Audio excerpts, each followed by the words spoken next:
বিপ্লবের পর একটি দল চাঁদাবাজি, দখলদারিত্ব, জনতার উপরে জুলুম চালানোর মাধ্যমে প্রতিদিনই তাদের জনরোষ এবং ধস কিন্তু শুরু হয়ে গেছে।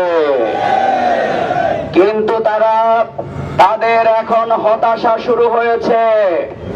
আমরা লক্ষ্য করছি নোয়াখালী সহ বিভিন্ন জায়গায় তারা বাংলাদেশ জামাত ইসলামীর নারী কর্মীদের উপরে হামলা চালিয়েছে।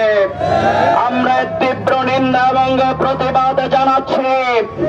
যদি এই হামলা অবিলম্বে বন্ধ না হয়, তাহলে নতুন এই নব্য ফ্যাসিবাদকে জনগণ অভ্যুত্থানকারীরা রুখে দেবে।